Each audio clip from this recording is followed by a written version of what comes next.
Welcome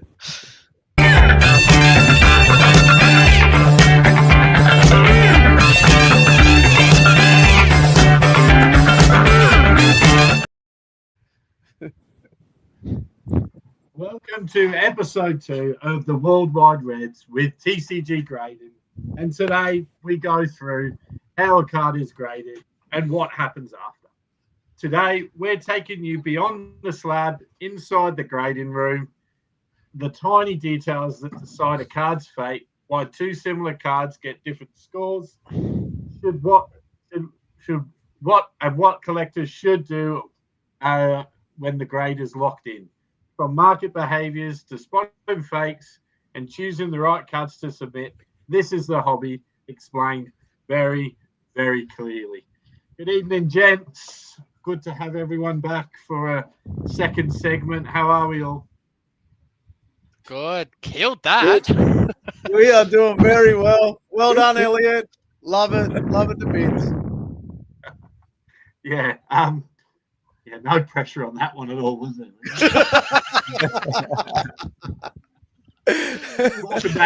welcome back, Jonathan from TCG Grading. Thanks for your time again today, mate. How have you been?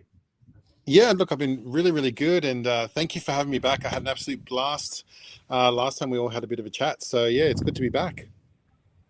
Yeah, absolutely. I think we've been sort of having a few good conversations as a group since last Wednesday, and just breaking down a few things and coming up with some ideas and a couple of express post parcels down to you in at the store down there, so we can try and get something a bit different together for our viewers. So thanks for squeezing us in, and you and your team down there, you're doing an amazing job. So I guess Yoni, you got you popped in and you sent a few stuff down to Jonathan, and from what I heard, mate, sounds like it was a job interview nearly. Yeah. No, I was going to test your people, Jonathan, but then I was like, all right, that's fine. They even suggested, the lady I was speaking with suggested that she can grade my cards for me, and then I'll write down what I expect them to be based on that grade, so I can win the competition. I'll be the closest to. But I had to say no. I'll do it myself, and then I hopefully underestimated what I'd get. But Mate, I actually heard that you stormed into the office, rolled up your sleeves, and said, "Right, guys, Chief Grader is here now. Move over." Yeah. I had my two kids with me, and I think the 4-year-old is old enough to work. So if you need somebody, a new intern, my daughter's ready. In the Philippines, she'll be a senior by now. Would it surprise you that Yoni said that, but when he walked in? No, I wouldn't at all. I must say the shop, like, I wish I could have stayed there longer because there were so many things I wanted to go and have a look around. But my two kids already started playing with like some of your little toys down there, and I was like, oh no. Yeah.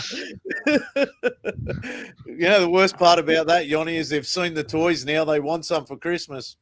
Yeah, coming. I have all these random cars in my car for them, so that way when I take them back in the car, I'm like, here's your car, here's your toy, here's like be happy. I guess probably the a good little icebreaker. I think, Jonathan, give us a bit of an insight into the grading room. I mean, I've got this picture in my face, in my head where it's a dark room, like where you're pegging up all your cards and you're looking at them and stuff, like how you used to process films from a camera. I guess back in the day. Give us a bit of an insight into the grading room. Can I just say that is accurate? When I was there, that's what it looked like, and there were chains to the tables. All right, they were chains. So we have, and it's not quite 1976 sort of dark room there, Elliot, but so when we sort of, we have multiple sections and we actually have it spread across 2 offices. So in one of the offices, we have workstations, and the workstations, it's almost like a casino where you've got at least 3 CCTV cameras sort of capturing all sorts of angles of the desk and of the sort of workspace area, and that's because when submissions come in, we record people opening up the submissions, we record when they're putting the submissions into the vault and all that type of stuff, and then also as people are grading, because there have been some times where people have gone, oh, I don't remember that there was that crease there, or I'm not quite sure that the corner was like that. And so I'm always about, okay, well, you know what, let's play back the tapes, let's have a look. So there's that type of aspect. So we've got the workstations that also have forensic equipment. So we've got a range of scanners, magnifiers, UV devices that all come together to help the grader understand what they're looking at, in addition to their skill and capability. Another section that we've got is the welders, and while we have a welder on site here where I am, the majority of the welders are actually off-site, and it's in an anti-static type of room. Like there's quite a lot of science that goes into making sure that the room is maintained to a certain degree of cleanliness, of air purity, and just making sure that all the different aspects of that particular part are absolutely spotless. Because you can imagine we're dealing with slabs that are opening up, we're putting cards into the slabs, we're encapsulating them. There's also a bit of noise from the sonic welders. So, from a WHS perspective, we also need to make sure that that's, away from other bits and pieces.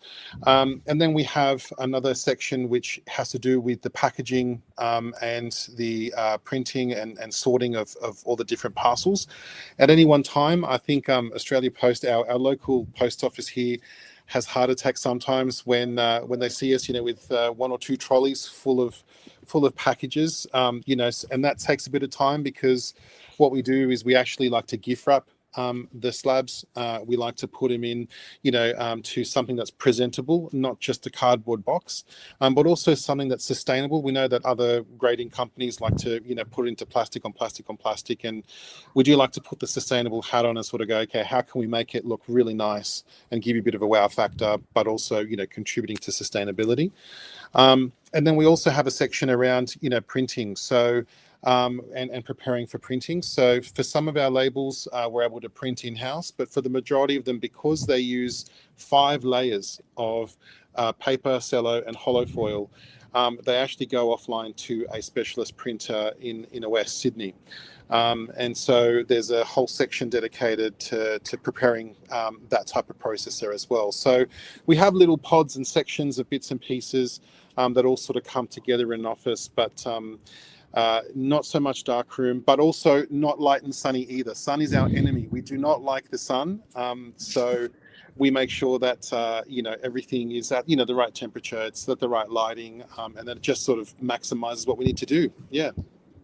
Yeah, that's like super interesting to me. That's, I think, but it's all those little cogs, I guess, meshing and working together to, to come up with that end result. And I think, you'd sure enough definitely need to have a good relationship with your local Australian Post people.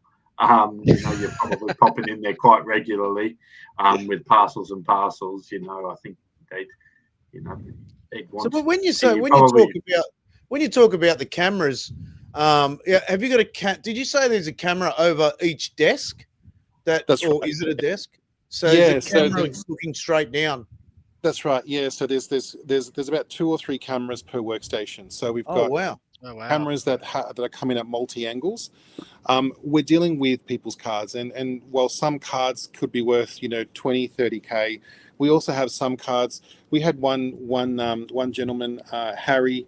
He flew in from Queensland to come and see us because he had a Batman card. Now the Batman card was worth maybe, I think, $10, $20 on eBay, but it was his dad's card from his Batman collection, and he lost his dad quite suddenly to an aggressive form of cancer, and so he wanted it encapsulated. And so we also understand that, you know, some of these cards, while they're worth a lot of money, some cards are also worth a lot in terms of memory and care and meaning that people attach to them. And so that's why I don't want to take any chances. I don't want to take any chances, and it's one of those things where security for me and care for me is everything when it comes to any card. Doesn't matter what the value is. 100%. Look, I think that's one good aspect of you talking about the cameras and that, because I'm sure a lot of collectors in Australia think, oh yeah, it's just someone out the back of his house just grading a card.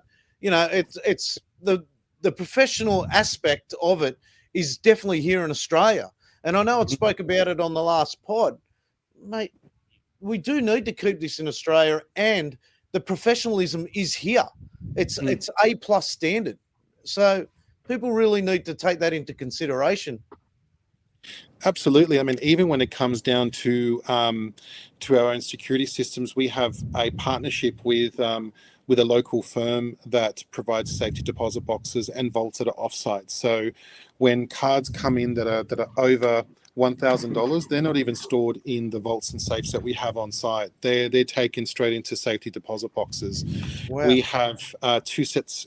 We have an alarm, but we also have round-the-clock security that are patrolling, 24/7. So there are all these little things that yes, they cost money, but to me, it's a valuable investment, knowing that, you know, people's cards are as safe as what I can possibly make them. I really like that, though. It doesn't matter the value of the card. It's also what it means to people. You treat it still the same. Because I know that I've got a couple of cards that I'm like, you know, they're not expensive cards, but to me, they're like ones that I'd prefer that more than the expensive card, if that makes sense, because it has a meaning towards it. Totally, Jordan. I mean, when Harry, because we actually graded on the spot for him because he needed to fly back. And when we did it for him, he just kept on looking at the card, and he kept on, you know, talking about his dad. And then, you know, before we knew it, all the staff, all the customers, you know, there was not a dry eye in the room. You know, it was just you know, to see how much meaning the card came out. And then shortly after that, you know, we actually got we had a version that we keep here in the shop, you know, to pay respect to Harry's That's awesome. to Harry's dad. You Imagine the pressure of grading it as he's there watching you, telling you this story. And you're like, oh, please be a good card. Please be a good card. Great, yeah. Just gives 10 anyway, just because of the story. He doesn't want to get yelled at. No, that's good. I like that, though. I think sentimental is the best. Yeah, absolutely. I mean, like, there are so many cards that we get where people sort of say, hey, John, you know, look, it's a bit beat up, but, you know, I remember, you know, getting this card under the Christmas tree, or, you know, it's a bit torn, but this is my first trade that I ever did. And it's those cards with the coolest stories and meaning that, you know, really make the difference. You know, like, I would grade those for days over, you know, the gold Charizard pulled out of the Phantasmal Flames box. You know, it's it's a lot more interesting, you know, when you just see how people's eyes light up when they, you know, open their binders that they had as kids, when they take cards out that, like I said, that just carry so much memory and meaning for them growing up. You know, it's really cool. I reckon a big part of that would be, you know, because we're in Australia, like NRL cards and things like that from back in the day, like, because none of them are really worth a lot of money, but people loved them when they were growing up and things like that. So I can see that being a big, like, nostalgia kind of a card. Well, I've got a weird one, right? So, like, I'm a Sydney FC fan at growing up watching the A-League, and I've got a signed Steve Corica card when he played for Marconi, and I got it signed when I was about 8 years old. I've still got it sitting in the case next to me, and I'd love to just get that in a slab. And it's like, I'd be stoked if it got a 2. That's how you just gave me an idea. But it's just the point of having it. Like, I'll never replace that card. I still remember walking up to him as an 8-year-old with the soccer ball in my hand. It was like a soccer clinic we did. You know, that's mad, Jordan. Oh, that would be sick to get done. Yeah. Yeah, just that's one of the like 503 cards I'm probably sending him this week. I have a when I trained in wrestling, like in the USA, So my trainer, he gave us like signed cards of his, and he was like Cesaro in WWE, but this was before he was Cesaro. So like I've got like this card that I've had now for about, I guess, 15 years, and it looks like it's been in my pocket for 15 years. Like it's that bad. So it might actually be nice to actually just get it slabbed. So yeah. Because you can get them slabbed without a grade, can't you, Jonathan? You can get it like the card that is authentic. Exactly, yeah. So there are also different descriptors that we can add to the label. So we have authentic for when the card's authenticated and we can't provide it a grade. We have custom. There are some sort of fake or custom, like replica cards or fan-made cards that people just want encapsulated. So that's what we use for the C grade. And then we just have your plain black label, which is what we use for Harry's card, which, he just said, look, I really just don't want anything on it. I just want the card protected because it was Dad's. And we're like, yep, we hear you. No problem. We've got a label for that.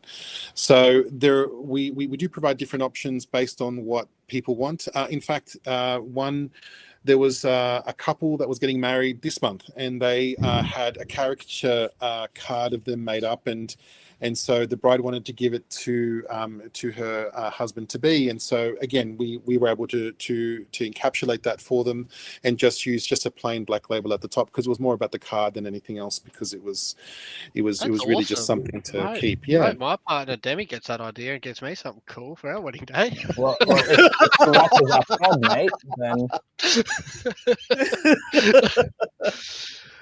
so I guess probably a bit of build up maybe before we have a look at a couple of subs that we quickly posted down to Jonathan and Yoni this week. It's what swings, from your perspective, Jonathan, what actually swings a grade? What do you look at? Like what do the team look at?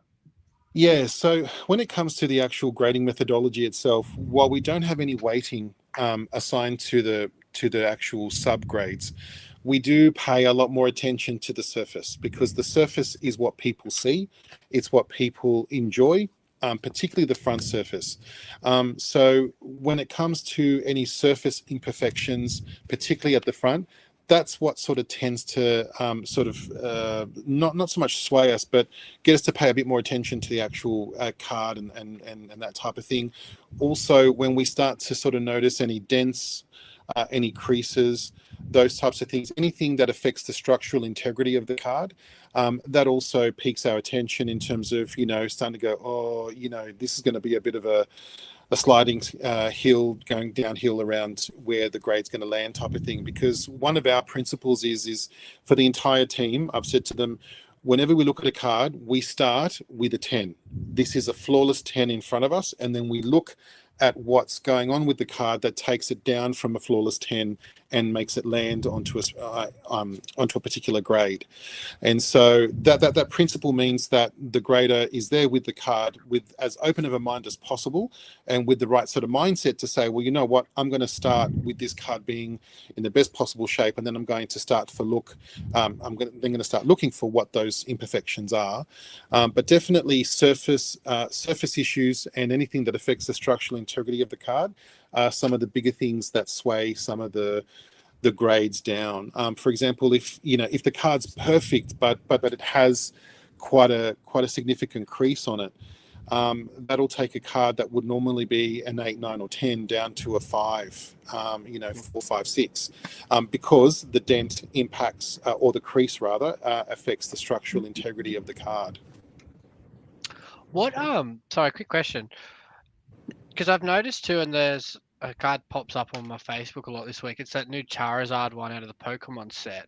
And I noticed there's a lot going on in the actual art work in the card. Do you find them cards harder to grade than your basic generic sports card, because there's so much going on the illustration on the card? Yeah, it's a really good question, Jordan. I don't really think so. I think from our perspective, the actual art, and it kind of sounds weird, but what we do is that we appreciate the card, and then we go, okay, right, now we need to sort of look past the art, and we need to have a so look it's back to basics with it. Yeah, we kind of look past the art to get a sense of what's the structural integrity like, what's the quality of the hollow pattern of the hollow foil. Are we seeing any, dense imperfections, marks, creases, scratches that may cause a bit of concern here? So yeah, we appreciate it, but then we have to look past it to sort of get into the nuts and bolts, right down to even what's the style of printing. So is it like a honeycomb style of printing, a rosette style of printing, or what type of printing, and to make sure that it matches what we should be expecting to see based on the printing process for that particular TCG line for those particular years as well. So we definitely appreciate the cards, but we don't spend too much time on that because we need to get back into the whole grading roots and try to understand what's going on with the card. Do you have like a grid system set up on the card or anything like that? Like you break the card into quarters or something like that, where you stick to one quarter first for a little bit and then move on to the next? Yeah, we do have centering tools. So we do have AI-assisted technology that helps us, quickly determine centering, because centering is one of the things that is probably the only thing that AI could sort of help with in terms of trying to determine, how centered the card is on the actual cardboard itself. But outside of that, sorry, Adam, I just had a side comment coming. Would you just repeat the question? Just like when the card's actually down, do you have like something that splits it into a grid or anything like that? Instead of your eye looking over the whole card, you tend to stick to a section of the card first? Yeah, that was what I was kind of meaning with that. When the Pokemon cards are saying, for example, there's so much going on the card, it can also be hard to kind of like divide it up and look at everything differently, if that makes sense. We kind of do that, but we kind of do that in a bit of an invisible way, if that makes sense. So what we do is that we sort of start from the top and we start to sort of scan our way down. Kind of like how, you kind of master the spot the difference, where you sort of, your eyes don't sort of jump all over the place. You sort of start in one spot and you sort of move your way sort of down. And that's how we sort of do it. Also, and then as we sort of start to look at some of that structural integrity, when we put it through some of the equipment, when we put it through some of the scanners and the magnifiers, we follow the same type of process. We start in one corner, and as we feed it through some of the equipment and some of the forensic devices that we've got, we then sort of methodically go through so that every single square inch of the card is covered, and we get to see exactly sort of what's going on. So there's no actual sort of tool or grid, but that's kind of what's built into our process, or just by design. I've got a question here before you jump in, Elliot. Sorry, from Tony Haig. He's got how do they grade a holographic card? Yes, I was at Tony's place on the weekend, and we were looking at some very good hologram cards, and it's very interesting, that one. Yeah, so in terms of hologram, I mean, there are quite a few holographic cards, and there are some cards that use what's called holofoil, and holographic patterns when it comes to some of the parallels and prisms even they use. So one of the things that we do is when we look at grading anything with a holo pattern, particularly when it comes to anything that has a full art of holographic foil pattern on it, is we look at it through obviously the magnification system to have a look to see what the overall integrity is of the holofoil. Has it been compromised? One of the biggest things that we see with holofoil is scratches. They peel. Purely because it's a very sensitive part of the card, and over the years, that's one of the places of the card that's very, very susceptible to scratches. We then also look for print lines. Sometimes the holofoil can actually get quite a lot of print lines sort of come through it, cut through it. So we also look at that. There are a number of things that we kind of look for in the holofoil, but those are the types of things that we kind of look for overall in the card anyway. So whether it's holofoil or not, we pay the same attention, except that with the holofoil, we tend to look a little bit deeper for any sort of cracks, scratches, or marks in that holofoil that can happen, particularly over time. When we sort of think about some of the Pokemon base set holo cards. They've been around now for 20 plus years, and so that holofoil, and to get one in a 10, you'd have to be cracking open a base set booster box and taking it straight out of the pack. So one that survived in the binder for 20 plus years would be more susceptible to those scratches, to those imperfections, purely because the holo part of the card is one of the more sensitive parts of the card that's more susceptible to those things. Yeah, they tend not to make them anymore, do they? Like, I've got some from the 1994 World Cup. It's actually the German team were all holographic. You can hardly even see. It's basically silver, and you have to be in the right light just to see what the player is. So it'd be, mate, I've got them in me set, but they tend not to make those anymore. They were big in the late 80s and the 90s, or mid 90s, but now you don't see them much at all. Soccer-wise, you don't. Like I can only think of like a Maradona one that I know of, which is like from the 86 or 84, around that time. But Pokemon, I mean, obviously they do still like. Yeah, there are aspects of holofoil and holographic elements that are used in Pokemon cards, and you're absolutely right, Adam. We haven't really seen too many cards these days adopt that full-blown 90s, 80s sort of full holographic type of 3D card, sort of. Yeah, that 3D type of look. So good in the 80s 3D. Oh, mate, the glass, the lot. It went along with the Tarzos and the hypercolor T-shirt. Now I'm showing my age. Yeah. Shrinkies.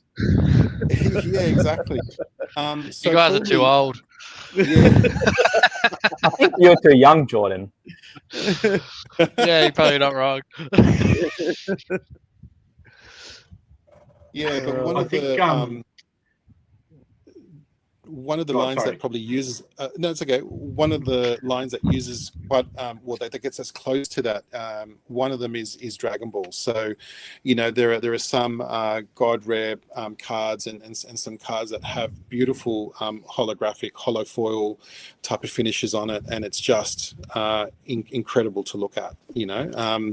Those full 3D holographic type of cards, we don't really see them a lot these days. We're looking at ones on the weekend at Tony's, and so his son goes out with my daughter, so we're at his place on the weekend, and he's brought out these Michael Jordan ones that were all holographic, and mate, some of them are so deep, like they're crazy, like him slam dunking and things like that, and mega cards. Oh, great cards to look at. I've got a couple of them actually coming in the mail. I bought a couple of Michael Jordan and Kobe Bryant. Like, you have everything coming in the mail all the time. Like, you got a problem, Jordan. I like the mail.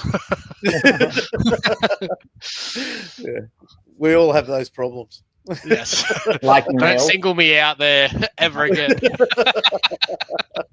This is an AA meeting, Yoni. This is I not. think one thing you mentioned, Jonathan. One thing you mentioned, Jonathan, before was, I guess, sort of like you're looking at two cards and like spotting the difference and stuff like that. Maybe could you tell us maybe why that two identical looking cards to someone with our eyes would grade differently? So we have two cards and we're kind of trying to see what the differences are. Is that what you're saying? Yeah. So let's say, from my perspective, I pull two cards up and they look the exact same to me. Yeah. But then you put it on from a grading perspective, they look identical, but they actually grade differently. Why would that be, do you think? Yeah. So when it comes to pack fresh cards, there's two things that people don't sometimes always see. And the first one is whiting. So, and whiting refers to and it tends to happen more in the corners or where the cards are sort of cut from the printing process. But you have little white dots that appear on the cards. And so someone will go, yes, this card's perfect. And then we put it through our process and it's like, yeah, but there's a bit of whiting. So the whiting and the print lines as well, more often than not, people won't pick up on print lines. And when you're comparing two cards side by side, the whiting and the print lines and the centering, those are kind of the three things that we see have most variability between two cards from the exact same set that could be from exactly the same booster box, but just different print runs or through, different procedures in handling. there as well. Yeah, no, that's fair. I think like even with like those borderlines and stuff, they're quite common in a lot of different sets, from TCG to sports and things like that. You know, to the common eye, what looks different, all you need to do is measure it, and you know, and it might look, but and then it once you've spotted it, you can actually see the difference quite clearly. Sort of from what I've noticed with a few different sports cards and stuff that I've that I've collected or I guess picked up over time. I guess from you spoke last pod around the 4 pillars when grading. How do they combine to I guess give you that final grade logic? Yeah, so there's a scoring system out of 40. And so because 40 is the maximum points if you've got a perfect 10 across all the subcategories. And so we then use that as the basis to sort of try to understand where the grade will land and fall. There are some rules though. So for example, if a card has 2 low grades and 2 high grades, then the card is anchored to the low grades. We can't go up at all. So if there's 2 6s and 2 10s, then the card's an overall 6. And then also on the flip side, we also don't want to penalize a card if the centering's slightly off. So, if the card has 3 10s and a 9 or a 9.5, then that's a gem min 10, which is also very consistent with what other global grading companies adopt in their grading methodology there as well. Are there any subcategories that outweigh the other ones? So say, for example, the surface was a 10, but the centering was a 7. Are they all equally, because they said they're out of 40, so everyone's got a 10, but is one sometimes outweigh the other, so you're not anchored down to the lower grade? That makes sense? It does, Jordan, yeah. And the one that you just called out there is a really good example. So the one that's the one that can be the exception is centering.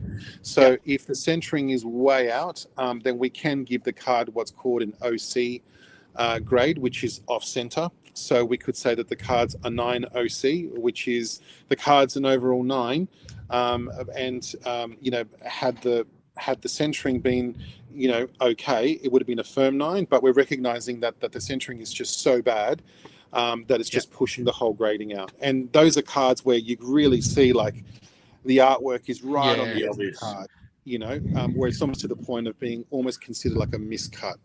Or an error at the time of printing, but that's probably the only one. And like I said before, I think one of the things is we'd love to give a bit more thought in our methodology around weighting, but it just has to get so complicated and so convoluted that we really want to peel back and sort of keep things as consistent as possible in the quality of our grading, and recognizing that while surface is the first thing that you look at, if one of the edges is bent, then that's going to take away from how beautiful the surface is pretty much straight away as your eyes start to scan over the rest of the card. Yeah, that is true. They actually kind of all counteract into each other, don't they? They do, yeah. And that's what we found. We found that when we've tried and tested a weighted methodology, that we all sort of go back to, but if the edges are stuffed, is it still really a 9 or a 10 if the edges draw your attention, or if the corner's are frayed, or if there's a massive print line down the middle but everything else is okay, is that still considered a gem mint or a flawless 10? So there's all of those things on the card draw your attention in some way, and so that's where our underwriting principle is to try to maintain a sense of balance between those 4 aspects, because it's those 4 aspects that come together to really make the card stand out. Yeah, for sure. Absolutely. I guess you've probably spoken a bit about inside the grading room and quality control and error handling and stuff already, Jonathan, but is there anything maybe that you wanted to add to that? No, look, I think we've talked about different aspects over the 2 podcasts. I think The only thing is I think we're really proud of what we've adopted in terms of the balance between technology and human, person adopted grading. We know that there are some companies in the US in particular that have boasted just to use AI, and they've quickly had to retract, purely because that type of technology is just not at that level yet. We also know of other companies that boast about having Harvard level MRIs and all these X-ray scanners and this, that, and it's just like it's just one of those things where you sort of go, yeah, okay, but we still get the same grade as you. And so you can't sort of. Yeah, so I think what I'm really proud about is the team that we've cultivated that really, draws a really good balance between drawing in technology, using some of those forensic devices and equipment, and then using their own judgment, skills, and experience to deliver consistent and quality grading. Yeah, cool. Yeah, I think that's awesome. And probably one of the other things, Elliot, is that, one of the other things that, we're sort of really proud about is just how we're sort of trying to innovate and sort of listen to the public. So, you guys have an exclusive tonight where, we're, hopefully be able to talk soon about the custom art labels that we've been working on. We'll be launching this Sunday. So very excited about that. We'll be able to start grading cards up to 180 point thickness as well come January. So we'll be able to do the thicker cards, and we've got some, pretty big announcements about what's going to happen from February onwards next year as well. So that innovation, is also one of those things that kind of sets us apart from the rest a little bit. Definitely. Yeah, it's great. It's great. I was just telling my old man about the pop doll stuff actually. Because I used to have a pretty decent collection of those back in the day, and I think that's just only, just an example of, I think, something that's going to grow and really a good place to, I guess, sort of jump into from a grading point of view. I guess why don't we unpack a bit our grades and sort of and how we came up with, I guess, what we did when we sent a few cards down your way. Maybe we can pull up Yanni's cards that he sent down. There was some few interesting ones there, and maybe Yanni could jump on and sort of talk through, I guess, his I will preface patterns with a few things.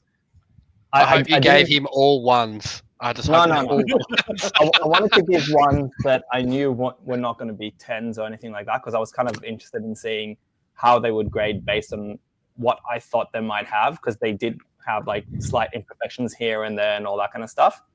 So I thought it would be interesting. And then I also thought, like, it's kind of like a sticker card kind of thing, but it's a like 1966 kind of cutout of Bobby Charlton that I just wanted to have it in a slab, pretty much. I didn't care about the grading or anything like that. It was more just I wanted to have it in the slab. So I thought, it's a good opportunity because we're trying different things there, kind of showcasing. So yeah, cool. Adam, have you got maybe some of those pictures there that you can chuck up of he has maybe the Cantona.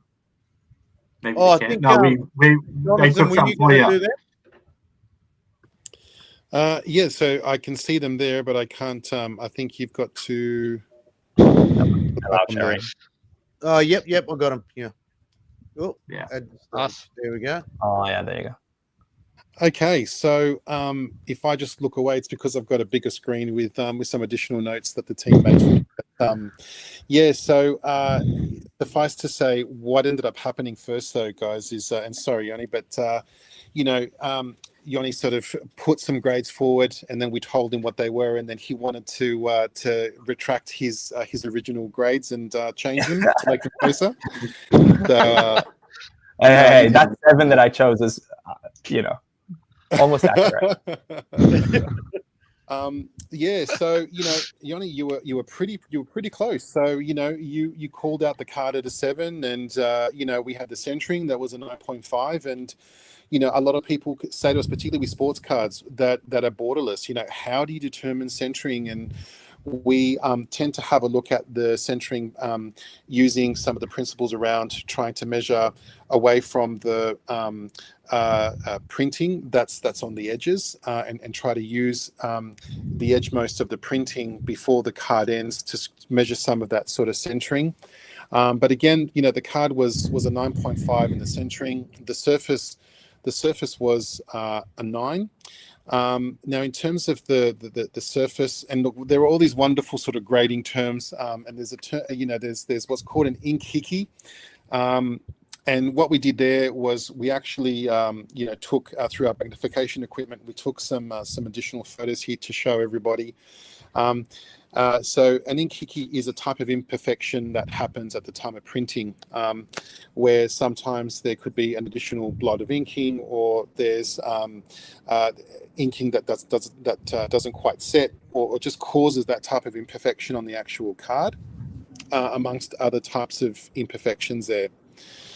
With the corners, one of the biggest things, Yoni, for this card was that there was a minor bend on the top right-hand corner. The great thing, though, was that there was no real evidence of creasing. We don't have to, and it doesn't extend into the surface space, which is good. Because one of the other questions that we get a lot is, well, if there's an issue with the corner, how much of that issue with the corner does it then extend into the surface? And so, there's a very small tolerance that we use to sort of corner off, if you will, what the corner damage will sort of be aligned to the corners before we then start to see what that impacts in terms of the overall grading for the surface.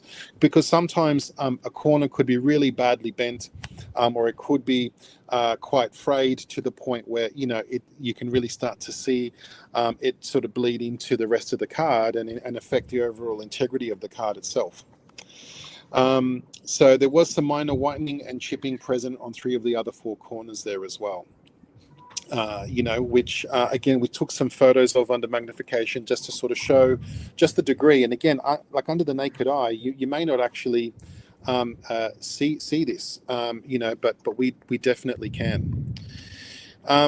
And then when it came to the edges, there was some very minor chipping, which again, when it comes to the type of printing that's adopted with the majority of sports cards, we talked last week, with sports cards with the sharp corners. The corners are the ones that tend to go first.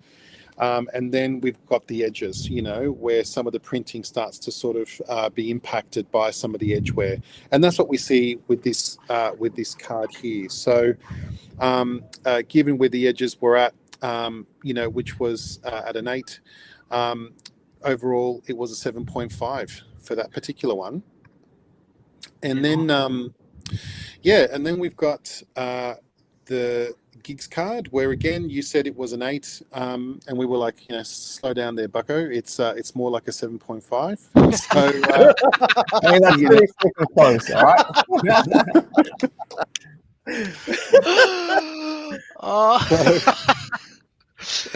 From the same set, though. From the same set. Yeah. The surface thing here, I'm trying to interested influence in. your grades here, Yoni. Hey, trying to shoot for the stars. No, I'm not influenced. But I'm actually, I am curious to see the surface part of it, because it's a different thing to the previous card. So it's good to see actually the different imperfections, and what we look at. Absolutely. And this is where you can see just towards the bottom of the screen here, where we've actually been able to magnify in and just show you what some of the scratches and what some of the chips look like.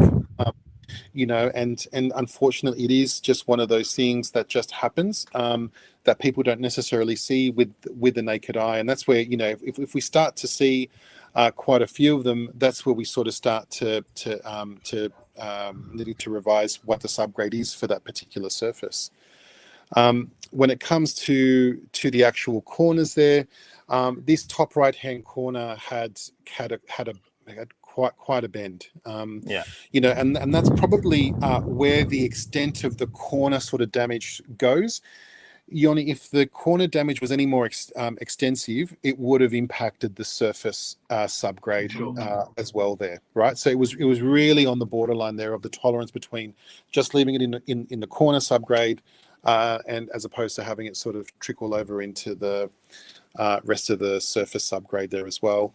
And then there was also some whitening and chipping that we saw there too. And the edges, you know, there were only 2 edges that had some very, very minor blemishes, you know, but they were there. And that's what we had to sort of call out. So to confirm, it wasn't a 10, huh? Ah, gotcha. No, it wasn't a 10. No. And even the $1,000 you tried to give Tanika this morning didn't work. Wait. Sorry. Yeah. And then there was the Euro card. So again, the Euro was an 8 overall. Centering was great. With a surface, you know, it was hard to get the minor scratches on the back. But near with interest on the back of the card, and on the numbers, that's where we kind of noticed that there were some of the imperfections. And I'm not sure if it's sort of coming up on the live stream properly, but particularly around the 9, you can start to see around some of the 9s and the 4, there was, you know, there's some imperfections there that obviously impacted. Like the white that you can see on the 9, like because of that. Yeah, definitely. Is that from Jade? Is that from the Jade collection, Yoni? No, it's not Jade. I don't remember which one it was. It's just a flagship. Yeah. Okay. And to be perfectly honest, you know, one of the things that we, you know, and this type of sort of hollow green that's been applied to the card, coming to one of your earlier points, Jordan, about the artwork, sometimes the artwork or the texture can also help camouflage some of the imperfections. And so this is what we've seen with some of these cards that have that brilliant green background. You have the smallest dent, you have the slightest scratch, and it's just as obvious as the proverbial, you know. So it's one of those things where you know, sometimes you know, even though texture and the artwork, we will be able to see through those things, for the average collector, they can sometimes help camouflage some of those imperfections, so you're not reminded of them all the time. You know, and we're seeing that with some of the hollow pattern that's being used with the latest Pokemon sets in Phantasmal Flames and Mega Evolutions. You know, in the Nagaba set that was also for Pokemon. You know, a lot of those were quite hard, you know, to get perfect 10s in, purely because this type of holofoil just exposes everything, and it's very, very sensitive to damage and susceptible to damage. That's fairly microscopic. Yeah. I just want to touch on 2 things here. If you go back one, please, Adam. Previous picture.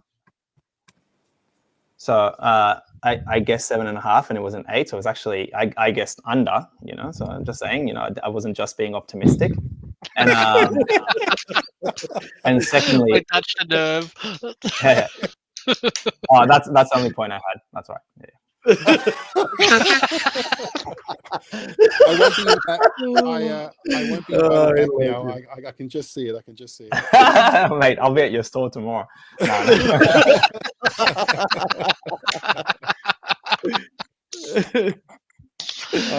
And so just very quickly with the edges and the corners again, there were no major bends, but there were, you know, and you can really see there some of the damage to the edges and to the corners.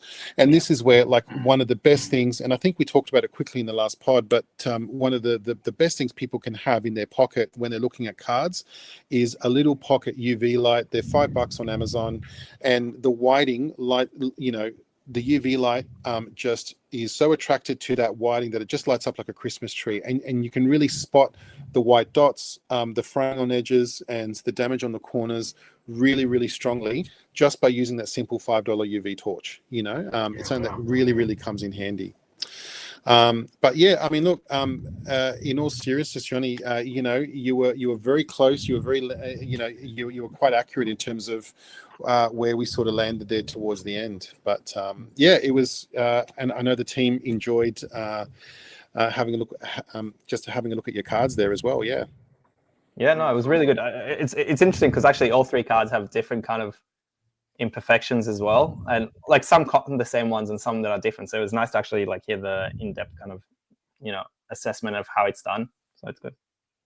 Yeah, and you know, this is one of the things where on our website you're able to punch in the serial number and you get the sub-grade breakdown. We now have a section where the grader will actually be able to add notes to your actual grade as well. So you'll be able to go, yeah, but why is the surface a 7? And you'll be able to see a couple of notes as to why. And one of the things that we'll be able to do from January 2026 onwards is people will actually be able to book some time with their grader. So the person that actually had their submission, they'll be able to. That's to awesome. book, yeah, they'll be able to book some time. And go through it, you know, and be able to have some of this time, because we know that, you know, grading is more than just some fancy report. You know, it's about having the conversation with the person that really looked at your cards to really understand what was going on with them.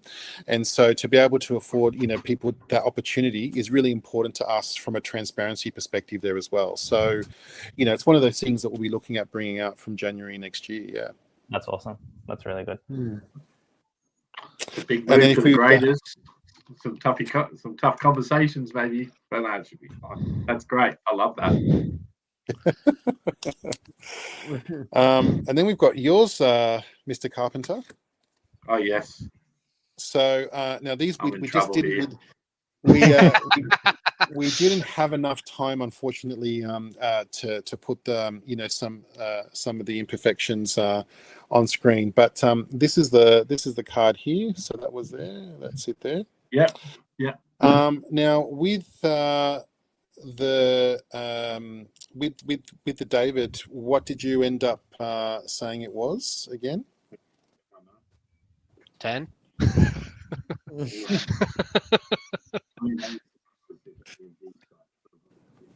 Can't hear you, Elliot. I'd say I'd be very surprised if any of these got a high grade. I think groovies are quite difficult with high grades. So I did go a very optimistic 9.5. Okay. That one I didn't look at. I think you know he wanted to put 10, but he just didn't want to be that guy to put 10 down. I think Elliot was just so enthusiastic. He said to me, "John, it's an 11," and I said, "Mate, we don't have an 11. We have a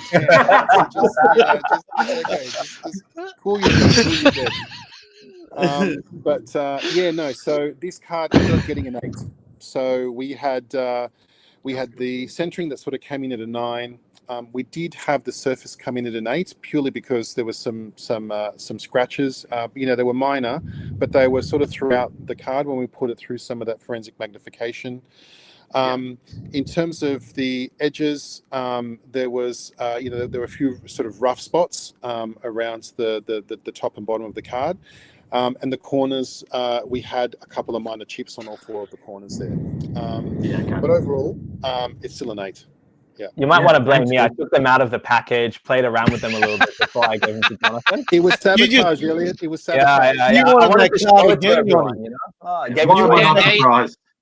Now you guys see why I didn't send any cards to Yoni. I just thought I'd skip this because mine would be in a Sydney Harbour. They wouldn't even have made it. That used to be Yoni's. Yeah, that used to be mine. Well, I think the other groovy card I gave 1 a 9 and 1 an 8. So maybe. Yeah. So these guys come in at 7.5 each. Okay. So edges and corners very similar around the degree of dents, scratches, and chips, as well as the surface. So when I look at the scores, they were fairly similar in terms of what we sort of found there. Yeah. So that's interesting. Well, that's I guess because they're at the same set. it's a very consistent grade, really, for all three. I do know that groovies are notoriously hard to grade.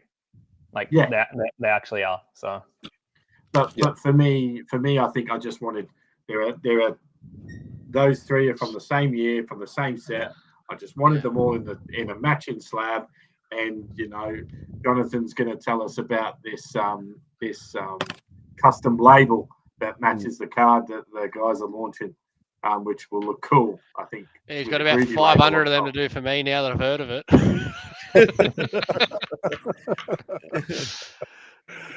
And then we have your cards, Adam. Yep. Man, he's had butterflies in his stomach all day. Surprised he's coped with parting ways with this card for the last 48 hours. Has he messaged any of you to ask any updates on the cards? Yeah, twice. We've had to block him on our socials, all right, Jordan? All right. A poor postman as well. So this was the first one, and so this one came in at an 8. So the centering was good at a 9. The surface came in at an 8.5. Couple of minor scratches. We did have chips on all 4 corners, with one of the corners having a minor dent. And there was just a couple of very minor dents on some of the edges. So overall, an 8. Hey, 8s are still good, right? That's right. I'll send you my address. Just post it straight to you, mate. It's all good. I might just be there to pick it up tomorrow, like, straight up. I need a video. And then we have this one here. Now, this one here had, it's a 7.5. Now, when we're looking at cards that are slightly a bit thicker, past that 35 point, and particularly when we start to get past 100 point up to 180, one of the things that we can start to sort of see is some of the edges, because I'm not sure you can sort of see that properly, but with the thickness of the card, what actually can happen is that as the card gets taken in or out, that sort of inside is not really structurally dense enough to really sustain a lot of weight, a lot of people pinching it and that type of thing, and that's where we can see a lot of damage happen across the edges as people try to sort of put it out of top loaders and things like that in particular. And then we've also got sort of 8 corners to look at, in the sense that you've got sort of 4 on the front and then 4 on the back because of the thickness of the card there as well. So this one came in at that 7.5. There were dents on the front. There's a particularly long one around David's face, and then was one on the back. We had some whitening on the corners, and there were a few chips on the edges, but it's still a great card, and that's 7.5. Yeah, can you just make it a 7? Because David Beckham. Yeah, I was just about to say that. No, we're not. Quickly, just play around with one of the corners a little bit extra. Just throw it across the room. And then it's a 6.5, and you're gutted. Yeah, that's good. That was of 19. I think that's 11 of 19. That card. So it's a really good card. 7.5. I'm really happy. And what was the other one? An 8. So it's good. Yeah. I don't think I've ever seen the immaculate grade too well. I don't know if you guys have, but just wait until I bring my Brian Robson auto, and we can check it out. I've had a thick card grade of 10. Impeccable, I think it was. Oh, perfect. Well, I've got a couple of them coming, actually, Jonathan, so I expect nothing less. I honestly think I only have 110 ever. I only have 110, but it's my most expensive card, so it's pretty good. Ooh. Awesome. Are you going to tell me what it is, or are you just going to leave it at that? It's my Maradona auto, because it was 10. Oh, yeah. Sorry. Yeah. Should have just known you for the Maradona auto. It's all right. Yeah.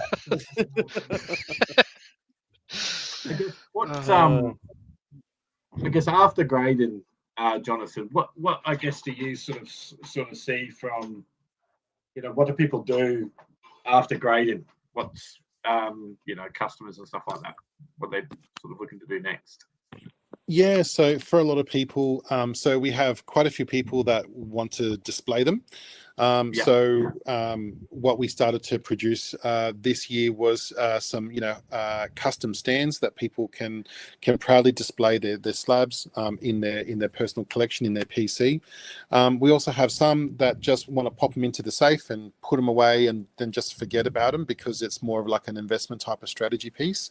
And then we have people that will want to pack them up and sell, and start to think about, getting some money from them. So if I were to think about where we see the majority of our customers are grading for their own personal collection. They're wanting to protect their cards. They're not wanting to take them overseas. They're not quite interested in flipping them overnight. Which is why, one of the, and I just saw, one of the comments here around grading higher cards. We actually get a lot of higher cards, higher value cards, purely because people don't want to send them overseas.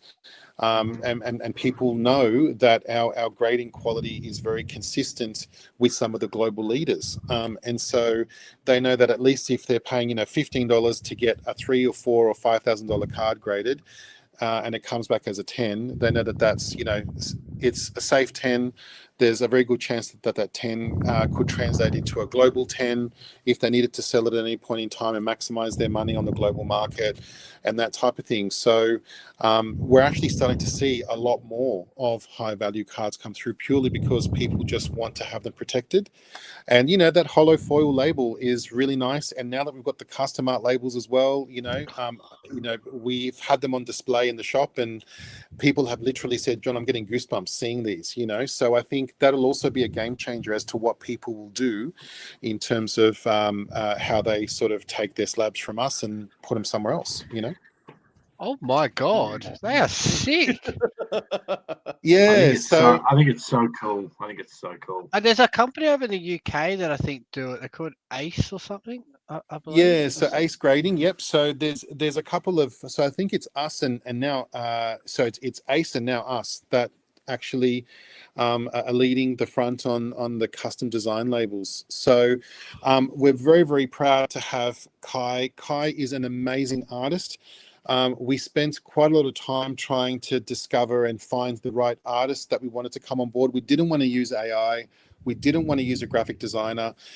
So Kai is our artist in residence. And so Kai's process is to really look at the card and see how the card can extend past the actual artwork that is the card itself. And this is where you can see what Kai's done quite beautifully is her thought process has been to extend it up, considering that these cards in particular connect in that vertical type of sequence, and even down to the Charmeleon, where the sun rays sort of are coming down from the label and onto the card. Like, it's those little details that a graphic designer just wasn't picking up.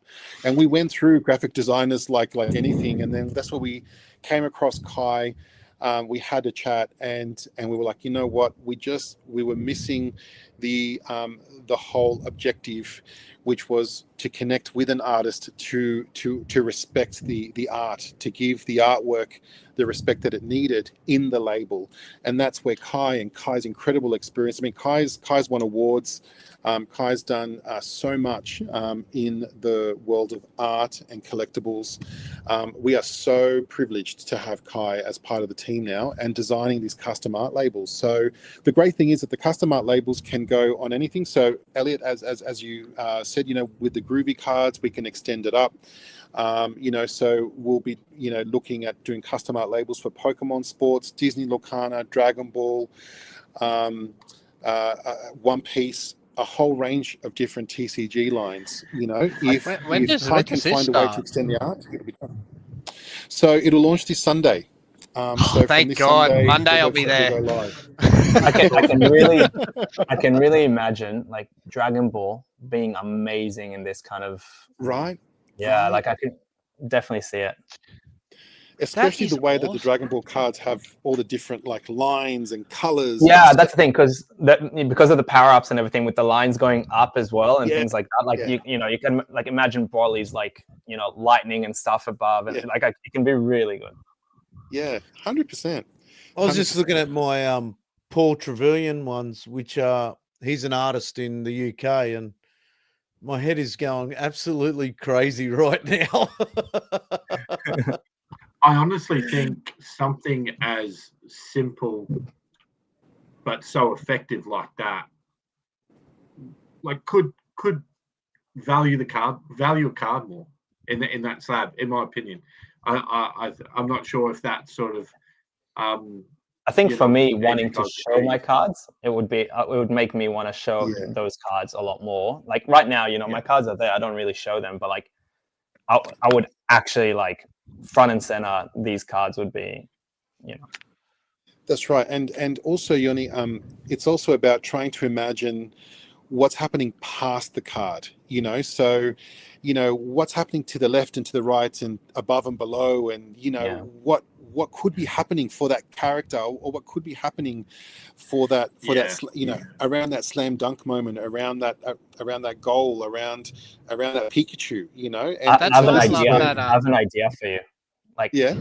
If someone comes to you with a set, like let's say there's like 5 cards that are all together, you make sure that the top or whatever, like the custom is actually like it also works together. Because if the set's like 1 card here, and the top kind of works together, it would be mind blowing. Because I would put that like on a wall. I would put my cards on the wall, one next to the other, and it would that be Pokemon one they showed before is from the 151 set, I believe, and it's supposed to be supposed to start with Charmander at the bottom, Charmeleon, and then Charizard at the top, and then for all your 3 starter Pokemon, it's got the same effect as it goes, but it goes the opposite way with Squirtle, Wartortle, Blastoise. Mate, you're Is that a right? dork. 151's a great. Did you not know that? That's it, Jordan. You By get the the way, gold for your star knowledge tonight. there, Jordan. Very good. Mate, I'm a Pokemon. Yeah, god. but no, you're absolutely right, Jordan. And so this is what's really exciting, is that we also know of other artists where what they're doing is they're actually designing frames to put the cards in. So you can imagine that 151 sequence with the custom labels in a custom frame. You've got a piece of art. Epic. That's so cool. I'm gonna have to start collecting again.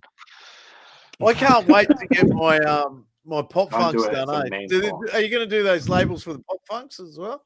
Yeah, Funkos? so when it comes to the video game grading and the Funko Pops, there will be an option for custom arts as part of that release. Yeah, we're so excited. Kai's all over it. Kai's just so talented, and she's just chomping at the bits, So yeah, we just can't wait. That's awesome. That's exciting. That's What an exclusive. Yeah. How good's that? Thank you. Yeah. That is unreal. Yeah, I think we've probably got a bit more that we could unpack tonight, but I think what we've spoken about today is probably wrapped it up in another episode. And Jonathan, we're gonna have to get you on again, mate. I'm sorry. We're gonna have to get you on again. Next time I'm only sending you 10s though, just for the but I think it's just testament to you, Jonathan, how much knowledge you and the amazing team that you've got behind you. There's just so much to unpack in the grading space that I think we could talk all night about it, and not even get bored.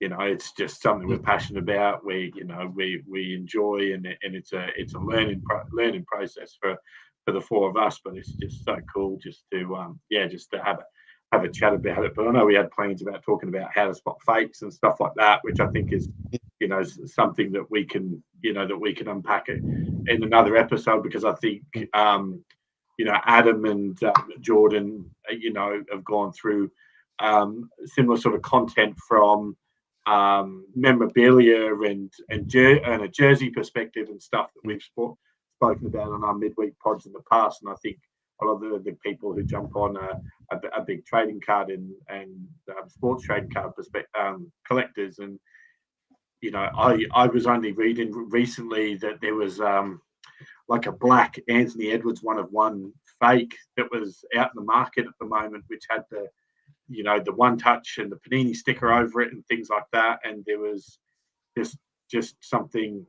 It was just really hard to spot. And I think it's something that we could really sort of spend a bit of time educating some of the viewers about, because I think it's just as as this, I guess, industry and hobby becomes bigger and bigger in Australia, there's idiots out there that are going to try and come in and take advantage of of passionate collectors and stuff like that. So I think providing that education piece at another time would certainly be quite a good thing to do.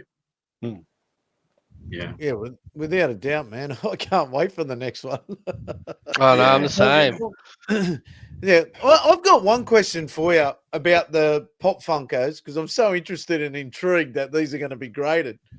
Do you grade the box and everything like that? Do you? Is that the idea? Yeah. So one of the guiding principles of grading is you stick to the most outer layer, which is why when we get promotional cards that are in like a cello type of packet type of seal, it sounds silly, but we can only grade the actual cello plastic. Even though we can see through the plastic to the card, we can't grade the card. And it's the same type of thing with Funko Pop. So we look at the actual clarity of the window, the overall coloring of the box, if there's any sort of whitening. We'll also look for how sharp the corners are, all that type of stuff, right down to the bottom, making sure that there's the right serial numbers on there, making sure that the colors are still crisp and white. One of the things and bright. One of the things that we know that with Funko Pops, particularly for people that are collecting just because they just want them, is that they pop them onto bookshelves and bookshelves next to windows, and Yeah, I'm looking at mine right now near a window. Yeah. So, they'll be coming down. Yeah. Maybe we can get my man, my crush, Amelia Clark, Denise Targaryen. Oh man, Game of Thrones, like. I don't think it's going to grade well if it's a bit sticky, mate. Now, just don't send it to us in a white sock, Elliot. Okay, no socks. Yeah. That's no. I threw that one out. I bought two and I threw that one out. Probably, I know there's a. I had one arrive the other day. It was a Marcus Rashford one. I found a girl that was selling one, and I was horrified. She didn't send it to me in a box. All she did was bubble wrap it, put a bit of thingo over the top of it. Oh, mate, I was absolutely horrified when it arrived. I was devo. I already got one, but I actually gave it to a mate. And I've got a Lukaku one coming as well. I seem to be able to find the Manchester United ones cheap lately. So if I find them, you find them cheap all the time. Yeah, we know. And my favorite, everyone's favorite movie. Everyone's favorite. Oh, I mean, movie. it is. It is the third best trilogy to ever exist. Yes. So I do have a question about. So with the Funko Pops, because when you grade a card, right, and you're putting them in the slab, the card obviously like survives and this and that. It goes well because it's in the slab. So what do you put the Funko Pop box in? Because if you're grading that, you can't put that in like a slab like this. Like, so what happens with it that it will end up maintaining its structure and integrity and all that kind of stuff? Look, in line with Back to the Future, maybe this is something that we can leave for part 2, part 3, right? Yeah. That sounds really good. Yeah, that's cliffhanger. Yeah, absolutely. Because I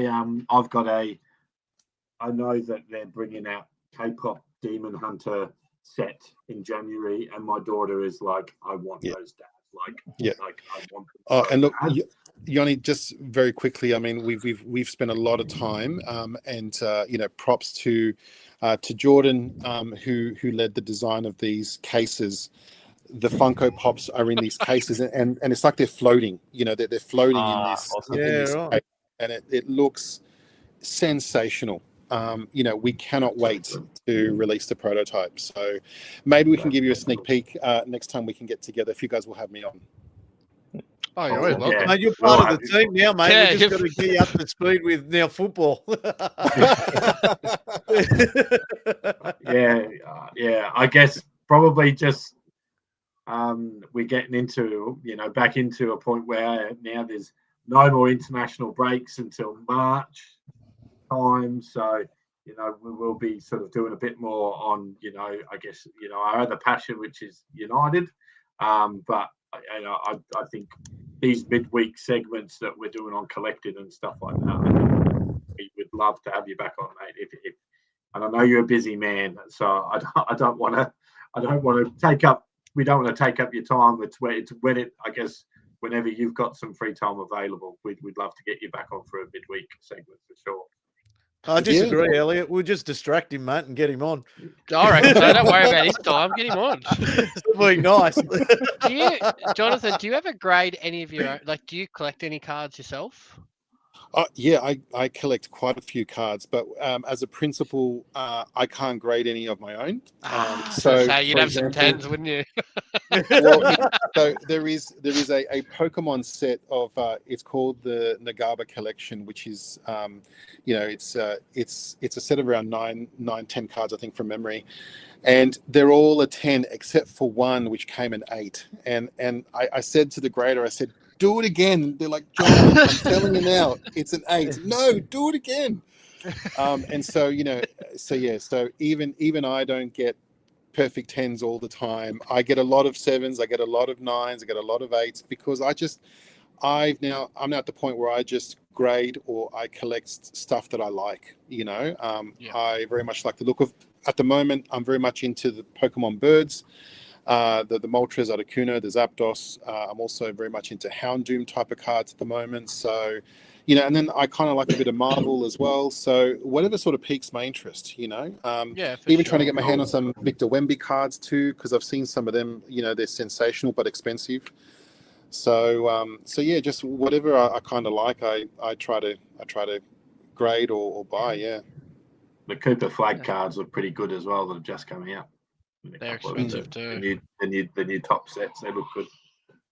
So, yeah. But I guess we thank you again, mate, and and the boys for for jumping on and having a good fun episode, and just a really a good I guess few bits of information that I think will be really useful for everyone on deciding where to grade and what to grade.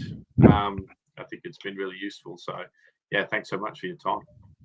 Yeah, no worries. Thank you for having me on. It's always a blast. I look at the clock and I'm like, oh my gosh, we've been talking for that long. It's just you're just sort of chatting about stuff that's I just find interesting and love to talk about. So thanks for having me on. Definitely, much appreciated. Thank you, Jonathan. Yeah, thank you. And we'll be back. I will arrange coming over sometime soon to pick up the cards and drop off a lot more, just as an FYI. Oh, there's a lot. I've got about. I'm expecting Jordan. I've got a lot. I've got a lot. Yeah. I want to just encourage people. I want to encourage Australians to get over to TCG and get grading. I really want to. I want, especially football cards. Let's test these guys out. Let's make a world of TCG in Australia. Let's build it sort of like, it's probably not going to be as big as your Pokemon or your basketball, but the more cards that are out there graded by TCG, the more you're going to see at card shows. Like, honestly, we go to card shows and half the time we're looking at other stuff. But if we can have more here in Australia, we can build our own ethos and get everyone there and buying football cards at these shows instead of having the same one or two people there. So I encourage everyone to get to TCG. It's so professional what you are doing there, Jonathan, and with all the cameras and everything like that. They are matching these so-called big companies over in America and through Europe. So 100%. Go follow Jonathan's page, TCG Grading Australia, and make sure you get over to YouTube like us. And we'll be back over the weekend. United's playing on Tuesday, so we'll probably do a pod Tuesday Arvo. Jordan and I will be playing around with Twitch and things like that. So look out for us. We'll be there annoying people and talking online and having a good time, as we always do. So thank you, Jonathan. Thank you, Yoni, Elliot, and Jordan. Have a nice night, nice sleep. We'll talk to you later. See you later. See you.